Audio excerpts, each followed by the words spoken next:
Hi everyone, welcome to Grammar Week 11. Okay, so our topic today is about the problems with the verbs. Jadi topik kita hari ini adalah kita akan membahas tentang pertanyaan-pertanyaan yang muncul di soal TOEFL atau di soal type yang menanyakan tentang verbs. Do you still remember what are the verbs? Apa itu verb? Mari kita lihat. Let's get started. Verbs, or a verb is a word that expresses a physical action, a mental action, and a state of being. Jadi kata kerja itu kategorinya ada 3. Yang pertama adalah a physical action, kata kerja yang kita bisa lihat, kita bisa pantau dengan mata kita seperti to swim, to ride, to climb. Beda dengan mental action. Kalau mental action ini kata kerja yang kita tidak bisa melihat dengan ini ya, dengan mata kita sendiri. Seperti to think, berpikir, guess, menebak, consider, mempertimbangkan. Jadi ini berkaitan dengan cognitive proses kognitif ya, proses yang terjadi di pikiran kita. Kita nggak bisa mengamati kan saat orang ini berpikir atau nebak itu kayak gimana sih, itu namanya mental action. And the last one here is a state of being. Contohnya adalah to be, seperti is, kata is, mr, was, were, dan juga to exist, to appear, and etc. Okay, you get the point now. What are the verbs? Okay, the importance of the verb. A verb has an important role in a sentence. Without a verb, there will be no meaningful sentence. So the verbs, the forms are base, simple present, present participle, simple past, and past participle. Jadi verb itu sangat penting sekali posisinya dalam suatu kalimat ya, seperti yang sudah kita bahas. Kalau satu kalimat yang benar itu kalimatnya harus mengandung subjek dan predikat. Nah, predikatnya itu berbentuk kata kerja, berbentuk verb. Jadi kalau misalnya dalam kalimat itu tidak ada verbnya, berarti kalimat itu salah atau incorrect. Oke, now kita akan mengenal beberapa macam ya dari kata kerja di dalam bahasa Inggris sesuai kalau kita amati dengan bentuknya. Yang pertama adalah base form. Apa itu base form? Jadi verb yang bentuknya base form itu kata kerja yang tidak ditambahi apa-apa. Jadi dia masih murni dari sumber katanya. Misalnya kata walk, hear, cook, sing, come, begin, and etc. Kemudian yang berikutnya adalah present. Jadi kata kerja ini biasanya digunakan ketika kita mau membentuk suatu kalimat dengan tensesnya simple present tense. Gimana, kalian masih ingat nggak kapan sih kita menggunakan simple present tense? Baik, secara singkat simple present tense itu kegunaannya digunakan ketika kita mau bercerita tentang daily activity ya, kebiasaan sehari-hari, a general truth, fenomena alam yang terjadi, sebuah realitas dan lain sebagainya. Itu menggunakan simple present tense. Dan simple present tense, di simple present tense subjek itu dibagi menjadi 2 golongan ya. Golongan yang pertama single seperti kata he, she, it, bisa juga nama orang ya dan lain sebagainya, atau kata benda yang jumlahnya cuma 1. Kemudian kategori yang kedua adalah plural subject seperti kata they, we, you, ya, I itu masuk ini. Nah, di sini yang membedakan ketika kata kerjanya itu single, maka ketika subjeknya itu single, maka kita harus menambahkan S atau ES di belakang kata kerja tersebut. Misalnya berjalan, kita mau bilang dia setiap hari berjalan di pagi hari. So we can say like he walks every day misalnya. Nah, walk itu kan kalau base formnya WALK. Nah, kalau simple present tense-nya harus ditambahin S di belakangnya, begitu. Nah, itu untuk mengingatkan kalian saja. Oke. Nah, ini tadi yang present. Kemudian ada yang present participle. Nah, present participle itu apa? Present participle itu kata kerja yang biasanya dikasih ing belakang kata kerjanya. Jadi misalnya kata walk jadinya walking, hear jadi hearing, cook jadi cooking, sing jadi singing. Pokoknya ada tambahan ing di belakang kata kerja tersebut. Berikutnya adalah past, simple past ya. Menunjukkan kata kerja itu sudah dilakukan pada masa yang dulu ya. Jadi walk, walked, cook, cooked, ada tambahan ed di belakangnya untuk yang regular. Untuk yang irregular berarti kita harus menghafal. Contohnya yang irregular seperti kata hear jadinya heard, sing jadinya sang, come jadinya came, began jadi began gitu ya. And the last part is past participle. Apa itu past participle? Past participle itu adalah biasa kita kenal sebagai verb 3. Oke, dan digunakan di perfect tense.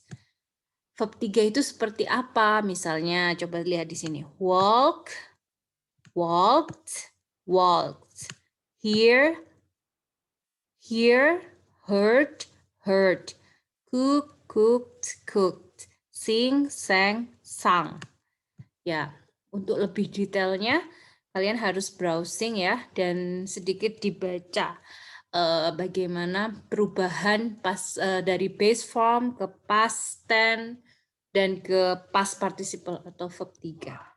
Oke. Next. Kita akan bahas kapan kita menggunakan past participle.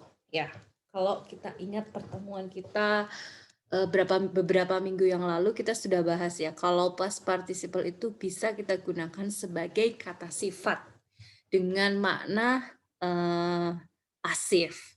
Sekarang kita akan bahas ketika past participle menjadi kata kerja di dalam sebuah kalimat. Contohnya di sini.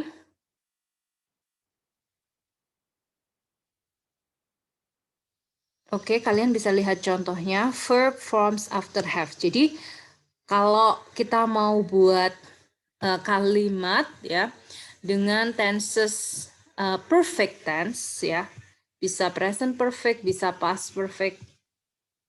Nama tensesnya present perfect, bisa juga past perfect. Present perfect atau past perfect ya, dia selalu ada have atau had ya, have atau had, kemudian diikuti dengan verb 3 atau past participle. Oke, saya akan bahas secara singkat ya, misalnya present perfect. Oke, misalnya present perfect. Nah, kapan kita menggunakan present perfect? Kita menggunakan present perfect dengan kondisi waktu, misalnya waktunya itu sudah terjadi di periode yang lalu gitu. Sudah periode yang lalu dan berlanjut sampai saat ini. Itu kita menggunakan present perfect. Apa contohnya? Contohnya misalnya kalian belajar sudah berapa tahun? Ayo dari TK sampai kalian kuliah sekarang. Ada kan sekitar berapa ya? 6, 3, 9. Ada sekitar misalnya 12 tahun. Kalian itu masih belajar sampai sekarang. Nah, itu kita konteksnya menggunakan present perfect. Jadi, kegiatannya sudah kita lakukan sejak dulu dan sampai sekarang, ya. Berlangsung sampai detik ini, sampai sekarang. Maka kita menggunakan present perfect. Oke. Yang harus diingat, present perfect itu has atau have, ya has atau have untuk present perfect. Kemudian harus ditambah dengan verb 3. Bagaimana contohnya? Contohnya bisa kita lihat contohnya, misalnya ini ada we have seen the show. Oke. Wait. This one, we have seen the show. Yang ini salah ya. Yang benar yang di sebelah sana. Kemudian, he has taken the test. Okay. Having eaten, he went to school. She should have done the word. Okay. Jadi ada have atau has untuk present participle plus past participle. Atau kalau past perfect, itu ada had plus verb 3 atau past participle. Alright. Intinya pemahamannya dikunci di rumusnya itu ya. Oke, sekarang saya akan ambilkan satu contoh di exercise 30. Kemudian kita akan bersama-sama menganalisa contoh tersebut ya. Like the example for number 4. Look at here. Okay. The sentence is like the secretary has broke her typewriter. Okay, the secretary has broke her typewriter. Okay, subjek di kalimat ini ada di frasa the secretary. Ini adalah sebagai subjeknya. Kemudian verbnya yang mana? Verbnya ada di has broke. Oke, berarti dia memakai present perfect. Nah, seperti yang kita tahu, present perfect memiliki formula have atau has plus past participle. Has-nya sudah ada.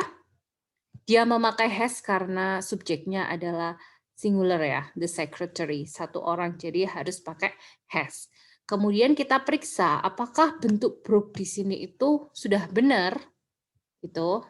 Oke, sekarang broke itu dari kata apa? Broke itu dari kata break ya, break. Kemudian past tense-nya atau verb 2-nya menjadi broke. Kemudian verb 3-nya atau past participle-nya dia menjadi broken. Jadinya break, broke, broken. Nah, yang kita ambil broken. Jadi seharusnya past participle di sini menggunakan kata broken, bukan broke. Jadi versi yang benar adalah the secretary has broken her typewriter. Seperti itu. Okay? You get the point? Now we continue to the next discussion. Okay, the next discussion is after be, use the present participle or the past participle. Jadi, rumus berikutnya yang kita pelajari adalah jika kita mau menggunakan kata kerja setelah be, ya, maka pilihan kata kerjanya adalah present participle atau verb ing, kata kerja yang belakangnya harus ditambahin ing. Dan yang kedua adalah bentuk past participle. Past participle yang verb 3 tadi, oke? Jadi selain dua kata kerja ini tidak bisa ya. Contohnya seperti apa? Contohnya kita bisa lihat di sini. We are do our homework. Di sini salah. Di sini kan ada to be. Jadi seharusnya kata setelah to be harus memakai present participle. Jadi yang benar adalah we are doing our homework. Kemudian contoh yang kedua, the homework was due early. Salah. Ya, kenapa? Karena setelah to be kita punya dua pilihan, either present participle or past participle. Jadi versi yang benar adalah the homework was done early. Apa yang membedakan antara contoh 1 dengan contoh 2 ya. Jadi kalau dia memakai verb ing ya, atau di sini disebut present participle, berarti the action is in progress. Jadi masih berlangsung gitu. Jadi we are doing our homework means like kami sedang mengerjakan PR gitu. Jadi sedang berlangsung, in progress. Tapi kalau menggunakan past participle atau verb 3 was done early, berarti mengandung kata pasif ya. The homework was done early. PR itu telah dikerjakan sebelum waktunya gitu ya, early. Okay, and so on. Alright, good. Now we go to exercise 31. Saya berikan contoh 1 di sini. Please have a look at number 3.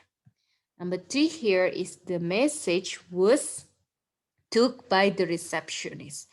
To be yang dipakai di sini adalah was, benar ya. Kemudian verbnya ada took. Nah, kita harus teliti nih. Took itu udah benar pakai past participle apa enggak?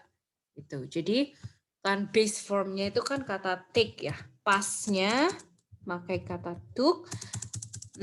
Past participle-nya pakai kata taken. Jadi versi yang benar adalah the message was taken by the receptionist. Begitu. Okay, so that's for skill 31, and then we continue to the next one. Skill 32. Oke, ini tentang model auxiliary ya. Model auxiliary itu apa? Model auxiliary itu contohnya sudah disebutkan di sini. Ini adalah contoh yang sangat singkat. Kalian bisa mengembangkan pemahaman kalian dengan browsing di internet. Jadi model auxiliary itu seperti kata will, would, shall, should, can, could, may, might, must, dan lain sebagainya.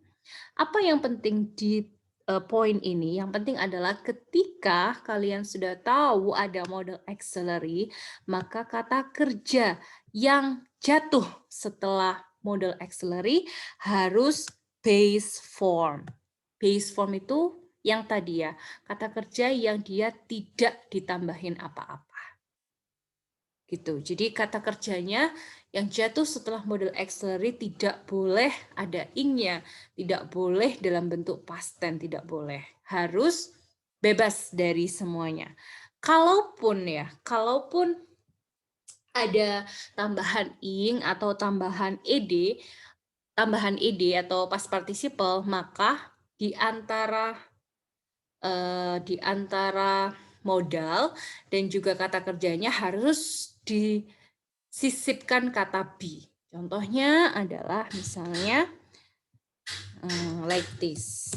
The assignment should be submitted in time misalnya. Oke.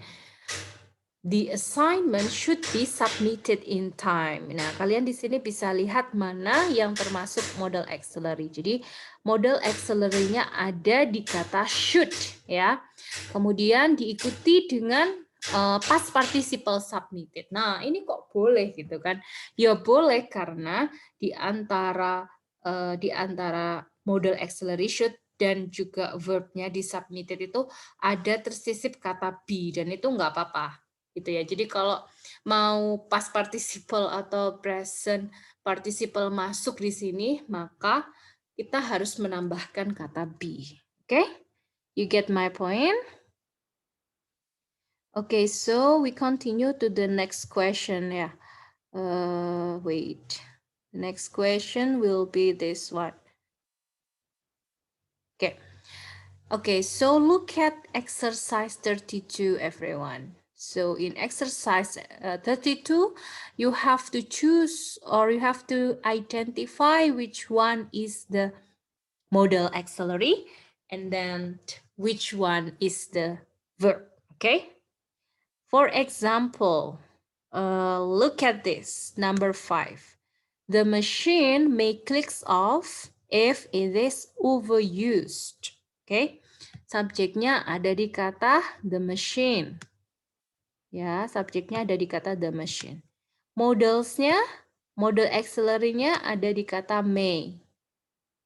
Kemudian verbnya ada di kata clicks. Nah, klik di sini ada tambahan S. Kira-kira boleh nggak? Nggak boleh ya. Jadi setelah modal harus kata kerjanya tanpa ada tambahan apapun. Harus base form. Jadi yang benar adalah S-nya harus dihapus di sini. The machine may click off if it is overused. Begitu. So that's an example. Okay. And the next.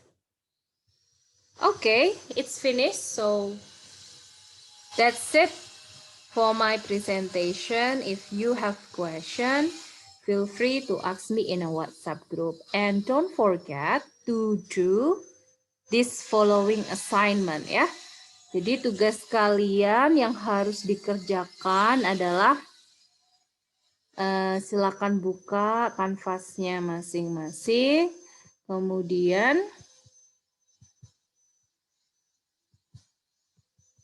oke, silakan buka kanvasnya masing-masing, kemudian kerjakan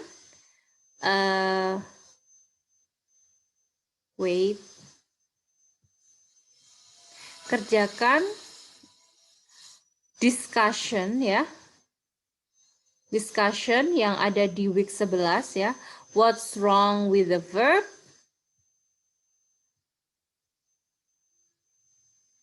What's wrong with the verb? And then wanna solve some problem. Oh, no. What's wrong with the verb? And quiz, test your mind. And week 12 quiz, unleash the power ya. Jadi poin 3 ini mohon dikerjakan, deadline-nya hari Kamis minggu ini ya.